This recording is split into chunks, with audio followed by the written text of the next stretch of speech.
திராவிட முன்னேற்ற கழகத்தை பொறுத்த வரைக்கும் ஒரு பச்சோந்தின்னா உங்களுக்கு தெரியும், அடிக்கடி நிறமாறும். அப்படி நிறமாறுகின்ற கட்சி திமுக கட்சி. ஸ்டாலின் திமுக அரசு மாடல் ஃபெயிலியர் மாடல் அரசாகி போச்சு.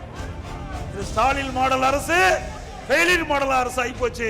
மீண்டும் இரண்டாவது முறையாக மாண்புமிகு தமிழக முதல்வர் ஆட்சி அமைப்பதற்கு எந்த வகையிலும் யாராலும் அதை தடுக்கின்ற சக்தி இதுவரையில் தமிழகத்தில் உருவாகவில்லை, இனியும் உருவாகாது. ஸ்டாலின் அவர்களே, 2026 அனைத்து இந்திய அண்ணா திராவிட முன்னேற்ற கழக தலைமையிலே அமைக்கப்பட்ட கூட்டணி மிகப்பெரிய கூட்டணியாக அமைந்து வரலாற்று சிறப்புமிக்க வெற்றியை பெறும். நிற்பதற்கு கூட வலுவில்லாத இயக்கங்கள் கூட நாங்கள் ஆட்சி அமைப்போம் என்றுதான் கூறிக்கொண்டிருக்கின்றார்கள். களம் வரட்டும், களம் எங்களுக்கான களம். இன்னும் அவர் தலைமையிலே கூட்டணியே அமையவில்லை.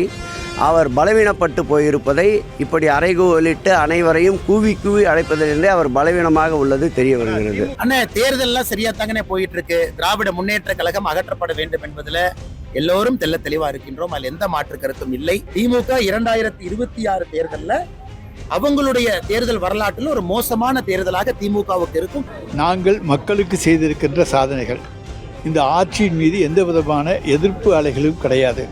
எதிர்ப்பு அலை இல்லாத எந்த அரசும் நிச்சயமாக வெற்றி பெறும். அதுதான் வரலாறு. பரந்தூர் விண்ணூர்தி நிலையத்துக்கு முதலா இடத்தை கொடுத்தது யாரு? ஏடிஎம்கே. அதில் கட்டியே தீரணும் வானூர்தின்னு துடிக்கிறது யாரு? டிஎம்கே.